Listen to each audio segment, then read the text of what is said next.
ان کے شاید کوئی پیچھے لگا ہوا تھا۔ انہوں نے بیک ڈور کا راستہ مانگا، پھر وہ وہیں پینٹری میں بیٹھی رہی۔ 1:15 بجے وہ پیچھے سے نکل گئی۔ اور کچھ؟ اور پاشا بھی آئے تھے۔ اب کی بار وہ بری طرح چونکا۔ کیا کہہ رہا تھا وہ؟ اب کا انتظار کرتے رہے، یہی دروازے کے پاس کرسی پہ بیٹھے رہے۔ اچھے موڈ میں نہیں تھے، اب سے ملنا چاہتے تھے۔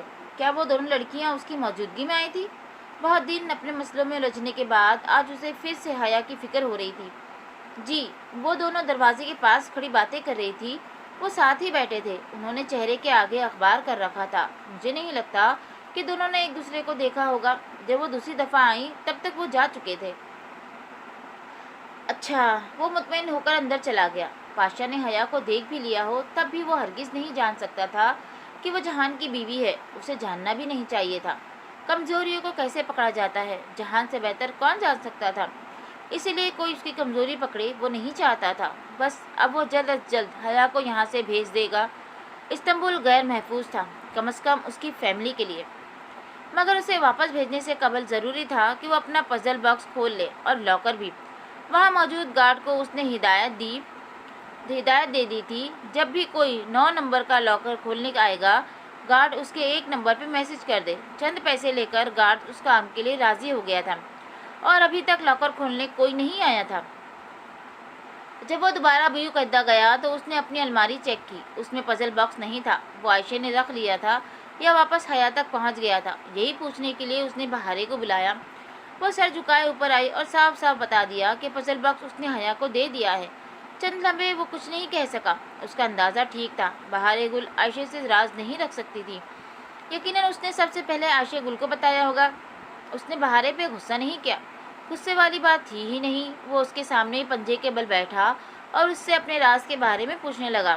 پھر تو مجھے تمہارے دوسرے وعدے کا بھی اعتبار نہیں کرنا چاہیے، اور اب تو اسے اس وعدے کی پہلے سے بھی زیادہ ضرورت تھی۔ وہ اس پاک اسپائی کو جنازہ نہیں دے سکا تھا جس کو اس نے ابا کے ساتھ دفنایا تھا، مگر شاید بہارے اس کو جنازہ دے سکے۔ یہ الگ بات تھی کہ کور بلو ہونے پر سب لوگ آپ کو پہچاننے سے بھی انکار کر دیتے ہیں، مگر بہارے مصر کی تھی، ایسا نہیں ہوگا۔ پورا ادالار بلکہ پورا ترکی تمہیں چھوڑ دے، مگر بہارے گل تمہیں کبھی نہیں چھوڑے گی۔ مگر بہارے گل کے چہرے پہ شدید غصہ امڑ آیا جب جہان نے بہارے کی نئی دوست کا ذکر کیا۔ وہ حیا کو بہت پسند کرتی تھی، مگر عبد الرحمن اس میں دلچسپی رکھتا ہے، یہ بات اس کو پسند نہیں تھی۔ وہ اپنے کزن کو پسند کرتی ہے اور اس کا کزن بہت ہینسم ہے۔ اس نے اپنے تئیں عبد الرحمن کو مقابلے کا احساس دلایا۔ بہارے نے حیا کا کزن کہا تھا، کہاں دیکھا؟ یہ وہ بعد میں عائشہ سے پوچھے گا، لیکن ابھی اس نے عبد الرحمن کے متعلق حیا کی رائے جاننی چاہی تو وہ فوراً بولی، یہ سچ ہے کہ اسے تم بالکل نہیں پسند؟ تب وہ بہارے کے سامنے سے اٹھ گیا۔ وہ زیادہ دیر رکے گا تو بہارے سمجھے گی کہ عبد الرحمن نے اسے معاف کر دیا ہے، جبکہ وہ عائشہ کی طرح اسے بھی یہ تاثر دینا چاہتا تھا کہ وہ خفگی اتنی جلدی بھلانے والوں میں سے نہیں ہے۔ تب بہارے نے اس سے پہلی لکھنے والے کی بابت پوچھا۔ وہ ذرا چونکا، پھر لاعلمی ظاہر کی، مگر اس کی اگلی بات نے جہان کو واقعتاً چونکا دیا۔ اس نے کیوں نظر انداز کر دیا تھا کہ جو باکس اس نے بہارے کو دیا تھا اور وہ جو حیا کو دیا تھا، دونوں کی پہلیوں کی لکھائی کا انداز ایک سا تھا، جبکہ ایک عبد الرحمن نے دیا تھا اور دوسرا میجر احمد نے۔ دونوں کو ایک سا نہیں ہونا چاہیے تھا۔ حیا نے محسوس کر لیا تو عائشہ نے بھی کر لیا ہوگا۔ عبد الرحمن کا اصل تعارف میجر احمد عائشہ کو نہیں پتہ چلنا چاہیے۔ شام میں وہ عائشہ کے پاس بالخصوص اسی مقصد سے آیا تھا، مگر حیا نے اس کے سامنے کسی میجر کا تذکرہ نہیں کیا تھا۔ وہ مطمئن ہو گیا، پھر خیال آنے پر پوچھا، بہارے کہہ رہی تھی حیا کا کزن کافی ہینسم ہے، تم تو اس دفعہ اسے ساتھ نہیں لائی تھی جب میں حیا سے ملنے آیا تھا، پھر اسے کیسے پتہ چلا؟ عائشہ کا چہرہ خفت سے گلافی پڑ گیا۔ نہیں، وہ دراصل حیا نے اسے کہا تھا کہ اس کی شادی اپنے کزن سے ہو چکی ہے، تو بہارے بار بار مجھ سے پوچھ رہی تھی کہ اس کا کزن کیسا ہے۔ میں نے کہہ دیا کہ بہت اچھا ہے، جو سچ تھا وہی کہا۔ وہ گڑبڑا کر سر جھکا کر لکڑی چھیدنے لگی۔ تھینک یو عائشہ، تم نے ہمیشہ میرا ساتھ دیا۔ میں کبھی تم سے کوئی اور فیور مانگوں تو کیا تم دو گی؟ بنا کسی تاثر کے اس نے سنجیدگی سے پوچھا۔ عائشہ نے سر اٹھا کر اسے دیکھا، چند لمحے دیکھتی رہی، پھر گردن اس بات میں ہلا دی۔ تم مجھ پہ بھروسہ نہیں کرتے، حالانکہ تمہیں کرنا چاہیے۔ پھر وہ جیسے کچھ کہتے کہتے رک گئی اور سر جھٹک کر دوبارہ سے کام کرنے لگی۔ وہ یقیناً موتیوں کے بارے میں پوچھنا چاہتی تھی، مگر کیا فائدہ؟ پھر ایک روز اس نے حیا کو میجر احمد کی طرف سے فون بھی کر لیا۔ اس کی باتوں سے اسے نہیں لگا کہ وہ باکس کے عبد الرحمن کی طرف سے ہونے کے بارے میں جان چکی ہے۔ اس روز وہ ذرا جھنجھلائی ہوئی تھی، شاید وہ تنگ آ گئی تھی۔ چلو خیر، جلد یا بدیر یہ کھیل ختم ہونے والا تھا۔ چند روز اسی روٹین میں گزر گئے، صبح ہوٹل گرینڈ اور دوپہر کی فیری لے کر استنبول آ جانا۔ طیب حبیب پاشا واپس استنبول آ چکا تھا اور اس نے بار بار کی مداخلت شروع کر دی تھی۔ جو وعدے کیے تھے وہ پورے کرو۔ وہ جواب میں اسے ٹال نہیں رہا تھا، مگر صرف تھوڑا سا وقت مزید مانگ رہا تھا۔ اپنی جگہ پہ طیب حبیب بھی ٹھیک تھا۔ اس کی زندگی استنبول میں تنگ ہو چکی تھی۔ اس کے دشمن عبد الرحمن کے دشمنوں سے زیادہ تھے، مگر وہ کیا کرتا کہ ہر چیز اس کے ہاتھ میں نہیں تھی۔ سارے احکامات پیچھے سے آتے تھے، سو وہ طیب حبیب کو جھڑک کر خاموش کروا دینے کے علاوہ کچھ نہیں کر سکتا تھا۔ طیب بکتا جھکتا مگر پھر خاموش ہو جاتا۔ وہ عبد الرحمن کو انکار نہیں کیا کرتا تھا، اپنے غصے کا اظہار کر دینے کے بعد پسپائی بھی اختیار کر لیا کرتا تھا۔ اس کو معلوم تھا کہ اس کی بقا عبد الرحمن کے ساتھ میں ہے، اس کی دشمنی میں نہیں۔ چند روز بعد اسے احساس ہوا کہ حیا کو اپنے فون میں اس کے ٹریسر کے بارے میں علم ہو گیا تھا، کیونکہ اس روز جب وہ اچانک سے برگر کنگ آئی تو وہ ذرا حیران ہوا۔ وہ چاہتی تھی کہ وہ دونوں چلتے چلتے استقلال اسٹریٹ کو ختم کر لیں۔ وہ کام چھوڑ کر باہر آ گیا اور ساتھ میں اپنا فون بھی چیک کیا۔ اس کا ریسیور اسے بتا رہا تھا کہ اس کا ٹریسر سیوانجی میں ہی ہے، جبکہ حیا کا موبائل اس کے ہاتھ میں ہی تھا۔ اچھا، تو اس نے ٹریسر نکال لیا تھا۔ شاید اسی لیے اس نے صبح میجر احمد کے نمبر پہ ٹیکسٹ کیا تھا کہ وہ کوئی خاص بات کرنا چاہتی ہے۔ جہان نے سوچا وہ فارغ ہو کر اسے کال کرے گا، مگر فراغت سے قبل ہی وہ خود آ گئی تھی۔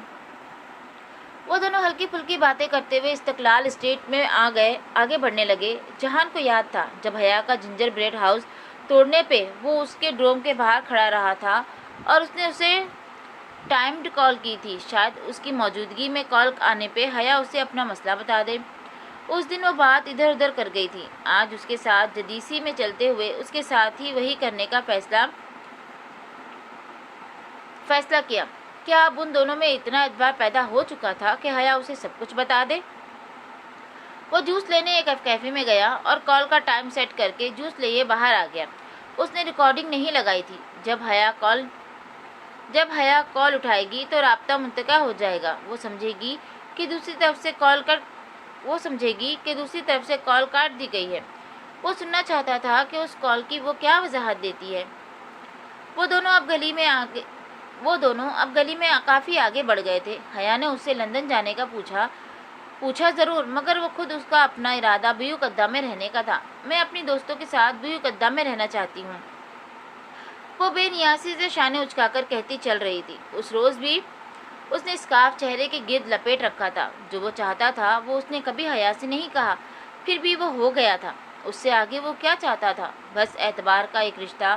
جب وہ پیدا ہو جائے گا تو وہ اسے خود بتا دے گا کہ وہ ان جنت کے پتوں میں کتنی خوبصورت لگتی ہے۔ ابھی جہان نے اسے ایک ٹرک دکھا کر اخبار طے کر کے پکڑا ہی تھا کہ حیا کا موبائل بجنے لگا۔ حیا نے موبائل نکال کر دیکھا اور کال کاٹ دی۔ میجر احمد کی کال تھی، کچھ کام تھا ان سے۔ وہ سرسری سے انداز میں بولی اور اسے کچھ سمجھ نہیں آیا وہ اس کو کیا کہے۔ وہ اتنی صاف گوئی سے بتا دے گی اس نے توقع نہیں کی تھی۔ اس کے پوچھنے پہ حیا نے بس اتنا بتایا کہ میجر احمد کون ہے، مگر آگے پیچھے کچھ نہیں۔ سچ بتانے اور اعتبار کرنے میں بہت فرق ہوتا ہے۔ ان کے درمیان سچ بولنے کا تعلق قائم ہو چکا تھا، مگر اعتبار کا شاید نہیں۔ نہ اس نے حیا کو خود سچ بتایا تھا، نہ ہی حیا نے اسے وہ تمام واقعات کے بارے بتائے تھے جو اس کے ساتھ پچھلے چند ماہ سے ہو رہے تھے۔ جب وہ واپس چلی گئی تو وہ ریسٹورنٹ آ گیا۔ اس کا دل مطمئن تھا بھی اور نہیں بھی۔ حیا نے اس سے جھوٹ نہیں بولا تھا، مگر اس پہ اعتبار بھی نہیں کیا تھا۔ وہ لندن بھی اس کے ساتھ نہیں جانا چاہتی تھی، وہ بیو قدہ میں رہے، وہ یہ نہیں چاہتا تھا، مگر جب دونوں کے درمیان اعتبار کا رشتہ ہی نہیں تو وہ کس مان پہ اس سے کچھ منوا سکتا تھا؟ وہ ترکی صرف جہان کے لیے آئی تھی، وہ جان گیا تھا اب وہ اس کو یہاں سے صرف اپنی وجہ سے ہی بھیج سکتا تھا۔ تبھی حیا کا فون آنے لگا۔ اس نے کال کاٹ کر خود فون کیا۔ یہ پہلی دفعہ تھا جب حیا نے خود اس سے بات کرنی چاہی تھی۔ زیادہ حیرت کی بات یہ تھی کہ اب وہ اسے بتا رہی تھی کہ اس نے جہان سے میجر احمد کا ذکر کیا تھا۔ کیوں؟ آپ نے کیوں بتایا؟ وہ یہی جاننا چاہتا تھا۔ شوہر کو علم ہونا چاہیے کہ اس کی بیوی کس سے بات کرتی ہے۔ اس کے جا کر کہنے پہ وہ بے اختیار مسکرایا۔ اب وہ اسے وہ باتیں بتا رہی تھی جو اس نے عبد الرحمن اور طیب حبیب کے بارے میں سنی تھی۔ وہ تحمل سے اس کی سنتا اور سمجھاتا رہا۔ اسے صرف یہ جاننے میں دلچسپی تھی کہ حیا نے یہ ساری باتیں کس سے سنی تھی، کس بات کے جواب میں وہ میں نے سنا ہے کہ کہہ رہی تھی کہ جہان نے اس کی بات کاٹی۔ کس سے سنا ہے؟ اتنی تیزی سے پوچھنے پہ وہ بے اختیار کہہ اٹھی، کبریٰ خانم سے، ادالار میں۔ تو یہ کبریٰ خانم تھی۔ عائشہ سے ان کی اچھی اسلام دعا تھی اور ان کا بیٹا ہوٹل گرینڈ میں ایک معمولی سی ملازمت کرتا تھا۔ ان خاتون سے تو وہ ذرا واپس جا کر نپٹے گا۔ ابھی اسے حیا کے ذہن سے اس خیالات کو نکالنا تھا۔ جو بھی تھا وہ میجر احمد پر بھروسہ کرتی تھی۔ اس روز حیا نے پہلی دفعہ اس سے پوچھا تھا کہ وہ جنت کے پتے کسے کہتا ہے۔ جواب میں وہ اسے وہ سب بتاتا گیا جو اس نے علی کرامت کی ممی سے بچپن میں سنا تھا۔ وہ ادھوری پوری باتیں، وہ نرم سا احساس، وہ دل میں اترتے لفظ، وہ ہر چیز دہراتا گیا، یہاں تک کہ وہ کہہ اٹھی، آپ اچھے انسان ہیں، اچھی باتیں کرتے ہیں۔ کاش وہ بتا سکتا کہ اس نے اس اچھے انسان کو کب اور کیا کیا دے مارا ہوا ہے۔ بیو گدہ کے ساحل پہ لہریں پتھروں پہ سر پٹک رہی تھی۔ ان کا شور اس اونچے سفید قصر عثمانی کے اندر تک سنائی دے رہا تھا۔ محل اندھیرے میں ڈوب رہا تھا سوائے اس کی اسٹڈی کے، جہاں وہ کرسی کی پشت سے ٹیک لگائے بیٹھا تھا۔ سامنے لیپ ٹاپ کی چمکتی اسکرین پہ وہ پیغام کھلا تھا جو اسے اپنوں کی طرف سے آیا تھا۔ اس کا کام ادالار میں آخری مراحل پہ تھا، تاش کے پتوں کے گھر کا آخری مرحلہ، پھر اسے رپوش ہو جانا تھا۔ کچھ عرصہ رپوش رہ کر وہ دوبارہ استنبول آئے گا، ایک آخری کام نپٹائے گا، پھر واپسی، اپنے ملک واپسی۔ جب سے اس نے میل پڑھی تھی، وہ انگوٹھیاں اور گلاسز خود سے علیحدہ کر کے میز پہ رکھ دی تھی، اور یہ سگریٹ نوشی، اس سے بھی اس کو جلد از جلد چھٹکارا حاصل کر لینا چاہیے۔ اب عبد الرحمن پاشا کو چھوڑنے میں کم وقت رہ گیا تھا۔ اس کے سر کا درد ویسا ہی تھا اور بہت سوچنے کے بعد اعصابی دباؤ بھی محسوس ہو رہا تھا۔ جرمنی میں اس نے 15 دن جون کے بعد کی ایک تاریخ بھی اپنی سرجری کے لیے لے لی تھی۔ ڈاکٹر نے اسے امید دلائی تھی کہ آپریشن کی کامیابی کا چانس اتنا ہی تھا جتنا کہ ناکامی کا۔ چونکہ وہ بیو گدہ سے پیک اپ کرنے کے قبل آپریشن کے چکروں میں نہیں پڑنا چاہتا تھا، اس لیے اس نے تاریخ بعد کی لی تھی۔ یہ اس کے کام کا آخری مرحلہ تھا۔ انڈیا میں آخری مرحلے میں سب کچھ بگڑ گیا تھا۔ آخری مرحلے میں اس کے دوست نے جس کے پاس وہ مدد کے لیے گیا تھا اس کو پکڑوا دیا تھا۔ سر کا درد ہمیشہ اسے اس دوست کی یاد دلاتا تھا۔ اس نے جہان کے ساتھ اچھا نہیں کیا تھا۔ لوگ بعض دفعہ آپ کے ساتھ بہت برا کر جاتے ہیں، اتنا برا کہ بس۔ تمام سوچوں کو جھٹک کر اس نے فون اٹھایا اور ایکسچینج اسٹوڈنٹ کا نمبر نکالا۔ میرے پاس آپ کے لیے ایک سرپرائز ہے، AARP۔ مختصر پیغام لکھ کر اس نے حیا کو بھیج دیا۔ جب وہ جواب دے گی تو وہ اسے برگر کنگ پہ بلائے گا، وہاں پاشا بے کو بھی وہ بلا لے گا۔ اسے پتا تھا کہ حیا کو منظر کیسے دکھانا ہے۔ جب وہ اپنے شوہر کو اس گمشدہ شہزادے کے ساتھ دیکھے گی تو جہان کا کام بھی آسان ہو جائے گا۔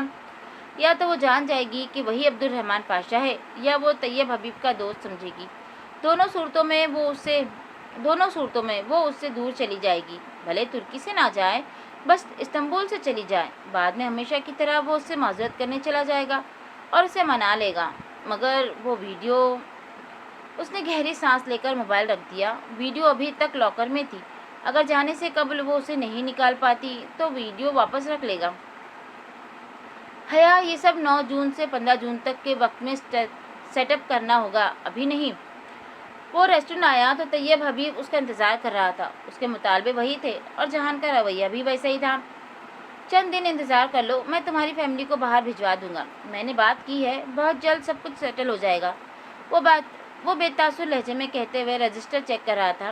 آج جواباً پاشا بے نے غصہ نہیں کیا اور نہ ہی لان تان کی ہے، بس اتنا کہا، میں امید کرتا ہوں کہ تم جلد از جلد میرا کام کر دو گے جہان بے۔ آخر فیملی سب کے لیے اہم ہوتی ہے، میرے لیے بھی اور تمہارے لیے بھی۔ اس کے آخری الفاظ پہ جہان نے نگاہ اٹھا کر اسے دیکھا۔ پاشا بے نے کوٹ کا کالر درست کیا اور الوداعی مسکراہٹ کے ساتھ وہ پچھلے دروازے کی طرف بڑھ گیا۔ شاید وہ صرف دھمکی دے رہا تھا، وہ اس کی فیملی کے بارے میں کچھ نہیں جانتا تھا، ایسے ہی اسے دھمکانا چاہ رہا تھا۔ جہان سر جھٹک کر کام کرنے لگا۔ انسان کا اپنی انفرادی صلاحیتوں پہ حد سے زیادہ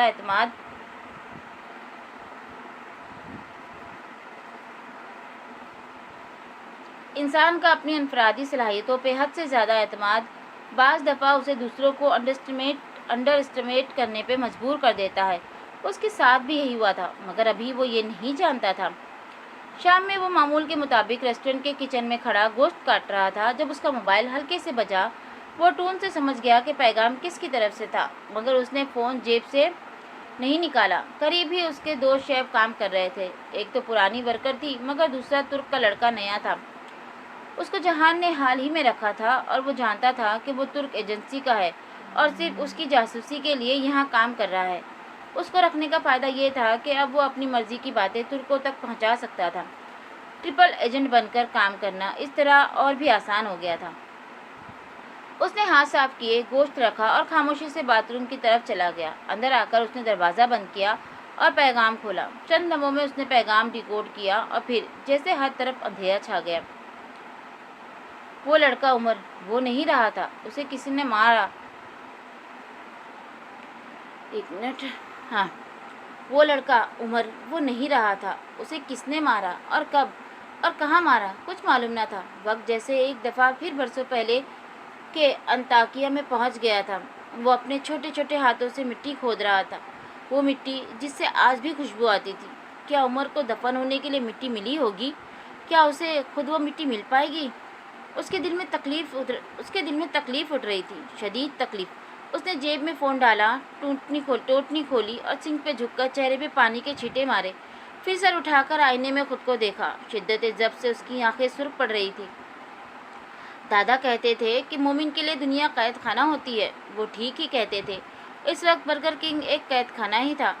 وہ سارا کام چھوڑ کر کہیں دور جانا چاہتا تھا۔ وہ بوسفورس کے کنارے بیٹھ کر ڈھیر سارا رونا چاہتا تھا۔ اگر دادا ہوتے تو کہتے کہ فوجی رویا نہیں کرتے۔ کاش وہ ان سے پوچھ لیتا کہ اگر فوجی کا دل درد سے پھٹنے لگے اور جیسے سارے جسم میں ٹوٹے کانچ اترنے لگے تو پھر وہ کیا کرے؟ کیا دنیا میں رونے سے بہتر بھی کوئی دوا ہوتی ہے؟ سلام، جان کہاں ہے؟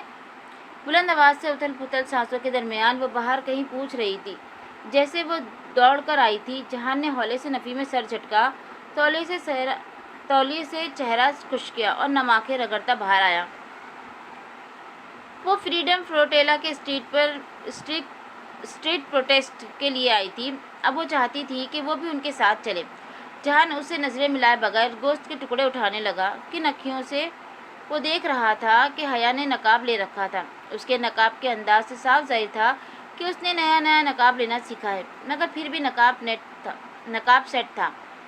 اسے کیا ہو گیا تھا؟ وہ اتنا بدل کیسے گئی تھی؟ وہ بھی ایک دم سے نہیں، آہستہ آہستہ سے، مگر یہ تبدیلی کتنی اچھی لگتی تھی اس میں۔ ابھی وقت تھا نہیں تھا اس خوشی کو جینے کا، ابھی اور موقع تھا۔ دل میں کچھ مر سا گیا تھا۔ ایک منٹ۔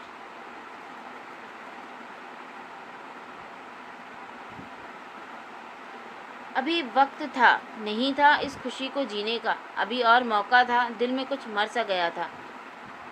حیا بول رہی تھی مسلسل، اور وہ کن اکھیوں سے صرف اسے نہیں بلکہ پیچھے کام کرتے نئے شیف کو بھی دیکھ رہا تھا، جس کے ڈریسنگ بناتے ہاتھ ذرا سست پڑ گئے تھے۔ بچہ ذرا کچا تھا، یہاں کہیں ایک بات کہیں اور پہنچائی جاتی تھی، اور یہ پاگل لڑکی ترک فوج کے ایک کارندے کے سامنے اسے کہہ رہی تھی کہ وہ فلسطینیوں کی حمایت کرے۔ گو کے تربیت کے مطابق وہ کبھی کسی متنازع ہنگامے والی جگہوں پہ نہیں جاتا تھا۔ کوئی اور موقع ہوتا تو بھی وہ حیا کو منع کر دیتا، مگر پیچھے کھڑا لڑکا سب سن رہا تھا۔ ترک فوج بے حد سیکولر قسم کی فوج تھی۔ جہاں عبداللہ گل اور طیب اردگان کی حکومت کو ماڈرن مولویوں کی حکومت کہا جاتا تھا، وہیں ترک فوج اپنے دین سے بے حد متضاد خیال رکھتی تھی، اور اپنی بیوی کو مطمئن کرنے کے لیے وہ ترکوں کی گڈ بک سے نکلنا نہیں چاہتا تھا۔ نتیجتاً وہ لڑکا تو پرسکون ہو گیا، مگر حیا پچھلی کئی دفعہ کی طرح ایک بار پھر اس کو اور اس کے ریسٹورنٹ کو جہنم میں بھیج کر غصے سے وہاں سے چلی گئی۔ وہ اس کے پیچھے نہیں گیا۔ اس کا موڈ پہلے ہی بہت خراب تھا۔ وہ وہیں کھڑا خاموشی سے کام کرتا رہا۔ کام اسے کرنا تھا، کیونکہ حیا کی طرح وہ موڈ خراب ہونے پہ دو چار چیزیں ہاتھ مار کر گراتے ہوئے ہر کسی کو جہنم میں بھیج کر کہیں دور نہیں جا سکتا تھا، لیکن یقیناً اس معاملے میں وہ کافی خوش قسمت تھی۔ پوری رات وہ بے حد ڈسٹرب رہا۔ پھر صبح سب کچھ ذہن سے جھٹک کر وہ گھر سے نکل آیا۔ پہلی اس نے کدی کنویں سے پکڑنی تھی۔ کدی کنویں شہر کی ایشین سائٹ کی بندرگاہ تھی۔ وہ سبانجی بھی ایشین سائٹ پہ ہی واقع تھی، سو وہ منہ اندھیرے اس سے ملنے چلا گیا۔ وہ جھیل کے پاس بیٹھی تھی، کتابیں سامنے پھیلائے، وہ جیسے کافی دیر روتی رہی تھی۔ اسے بے اختیار وہ رات یاد آئی جب جنجر بریڈ ہاؤس ٹوٹا تھا، اور وہ تب بھی ایسے ہی رو رہی تھی۔ اسے ایک لمحے کو اس لڑکی پہ بہت ترس آیا جس کی زندگی اس نے اتنی مشکل بنا دی تھی۔ اس کے ساتھ چاندی کے پانی جیسی جھیل کے کنارے بیٹھے وہ بہت دیر تک اسے دھیرے دھیرے بہت کچھ سمجھاتا رہا۔ وہ اسے خواب نہیں دکھانا چاہتا تھا، سو حقیقت میں رہ کر مستقبل کے حوالے سے باتیں کر رہا تھا۔ اٹھنے سے قبل اس نے پھر سے لندن چلنے کا موڈ ہو تو بتانا کہا تھا۔ کتنا ہی اچھا ہو کہ وہ ممی کے ساتھ لندن چلی جائے، پھر بعد میں ایک دو روز کے لیے اپنی کلیئرنس کروانے بے شک آ جائے، مگر اپنا آخری مہینہ وہ اس شہر میں نہ گزارے۔ اس روز اسے لگا تھا کہ حیا اس کو اس کی غیر متوقع فطرت کے ساتھ قبول کرنے پہ راضی تھی، مگر اعتبار وہ ابھی تک ان دونوں کے درمیان قائم نہیں ہوا تھا۔ وہ روٹھنے اور منانے سے آگے نہیں بڑھے تھے۔ جس روز اس کے امتحان ختم ہوئے اس سے اگلے دن وہ بیوی قدہ گئی تھی۔ یہ عائشہ نے اسے بتایا تھا، کیونکہ اب اس کا ٹریسر صرف زبانجی میں پڑا رہتا تھا۔ اس نے دوبارہ اس کو ٹریس کرنے کی خود ہی کوشش کی، یہ اتنا ضروری نہیں تھا۔ 11 جون کی رات وہ ممی کے ساتھ ان کی پیکنگ کروانے میں مصروف تھا جب ممی نے حیا کے بارے میں پوچھا، کیا وہ ہمارے ساتھ جائے گی؟ پتہ نہیں، آپ کی بھتیجی کہاں ہمیں اپنا پروگرام بتاتی ہے، اس نے شانے اچکا کر لاپرواہی سے جواب دیا تھا۔ پھر اس نے سوچا وہ حیا سے پوچھ ہی لے کہ اس کا کیا پروگرام ہے۔ وہ اپنا آخری مہینہ استنبول میں نہیں تو کدھر گزارے گی؟ یہی سوچ کر اس نے میجر احمد کی طرف سے کیسی ہیں آپ لکھ کر بھیج دیا۔ پتہ نہیں وہ کیسی تھی۔ پورے 10 دن اس نے حیا کو نہیں دیکھا تھا، نہ ہی کوئی بات کی تھی۔ مجھے جنت کے ان پتوں نے دنیا والوں کے لیے اجنبی بنا دیا ہے میجر احمد، اس کے جواب میں بہت ٹوٹا بکھرا پن سا تھا۔ شاید وہ رو رہی تھی۔ وہ اس کی عادت کو اتنی اچھی طرح سے جاننے لگا تھا کہ اس کے انداز سے اس کے موڈ کا اندازہ کر لیا کرتا تھا۔ وہ موبائل لے کر کچن میں آ گیا اور بہت سوچ کر اس نے ایک ایسا جواب لکھا جو اس وقت اسے تسلی دے سکے۔ یقیناً اس کے نقاب پہ کسی نے کچھ کہہ دیا ہوگا اور وہ دل چھوڑ بیٹھی تھی۔ عین ممکن تھا کہ وہ کہنے والے کو ہاتھ میں آئی چیز بھی دے مار چکی ہو، یا کم از کم اسے جہنم تک پہنچا چکی ہو۔ پتہ نہیں اس کی تسلی ہوئی یا نہیں، مگر اس کا مزید کوئی ٹیکسٹ نہیں آیا۔ صبح وہ بیوی قدہ نہیں گیا کیونکہ آج ہفتہ تھا۔ وہ چاہتا تھا کہ حیا کے حوالے سے کچھ طے کر لے، مگر تبھی کام کے دوران اس کو جواہر مال کے لاکرز کے گارڈ کا پیغام موصول ہوا، ایک لڑکی جو سیاہ عبایا میں تھی 9 نمبر لاکر سے کچھ لے گئی ہے۔ گریٹ! وہ تیزی سے اپنی جگہ سے اٹھا۔ اسے معلوم تھا کہ اسے کیا کرنا ہے۔ اس سے پہلے کہ وہ سسلی سے واپس سبانجی جاتی، وہ اسے اور پاشا بے دونوں کو اپنے ریسٹورنٹ پہنچنے کا کہہ چکا تھا۔ پاشا بے کا مسکن قریب ہی تھا، سو وہ حیا سے پہلے پہنچ گیا۔ کیا میرا کام ہو گیا؟ پینٹری میں جا کر اس نے پہلی بات یہی پوچھی تھی۔ نہیں، اس میں ابھی وقت ہے، تم تھوڑا صبر نہیں کر سکتے؟ وہ زچ ہوا تھا۔ پھر تم کیوں ملنا چاہتے تھے؟ ہوٹل گرینڈ کے بارے میں کچھ بات کرنی تھی، اس نے پینٹری کا دروازہ بند کرتے ہوئے کہا۔ اپنے پرانے شیف کو وہ پہلے ہی سمجھا چکا تھا کہ اسے کیسے حیا کو پچھلی طرف سے بھیجنا ہے۔ اب پاشا بے کو ہوٹل کے معاملات کے بارے میں بتاتا، وہ کن اکھیوں سے روشن دان کی طرف دیکھ رہا تھا جو اس نے کھول رکھا تھا۔ وہ آئے گی تو اسے سیلف کے چمکتے شیشے میں روشن دان کا عکس نظر آ جائے گا۔ تب وہ ان دونوں کی باتوں سے جان جائے گی کہ دونوں کے درمیان کوئی جھگڑا چل رہا ہے۔ حسب توقع پاشا بے جلدی ہوٹل گرینڈ کی بات ختم کر کے اپنے کام کی طرف آ گیا۔ تبھی اسے وہ روشن دان کے عکس میں نظر آئی۔ وہ جیسے ٹھٹک کر رک گئی تھی۔ وہ ظاہر کیے بنا اپنے مخصوص انداز میں بات کہہ گیا۔ اسے معلوم تھا کہ حیا اندر نہیں آئے گی۔ اگر اس نے دروازے پر دستک دی یا گھنٹی بجائی تب وہ اسے فوراً جانے کا کہہ دے گا۔ وہ زبردستی تو اندر نہیں آنا چاہے گی، مگر جو ہوا وہ اس کے گمان میں بھی نہیں تھا۔ تمہاری بیوی باہر کھڑی ہے جہان، اسے اندر نہیں بلاؤ گے؟ جیسے ہی پاشا بے کی نظر اس پہ پڑی وہ مسکرا کر بولا۔ جہان کو لگا کسی نے پینٹری کا سارا سامان اس پہ الٹ دیا ہو۔ وہ کیسے جانتا تھا حیا کو؟ یہ ناممکن تھا۔ اگر وہ اسے جہان کی دوست کہتا تو وہ اتنا ششدر نہ ہوتا، مگر جہان کی بیوی؟ اسے کیسے پتا چلا؟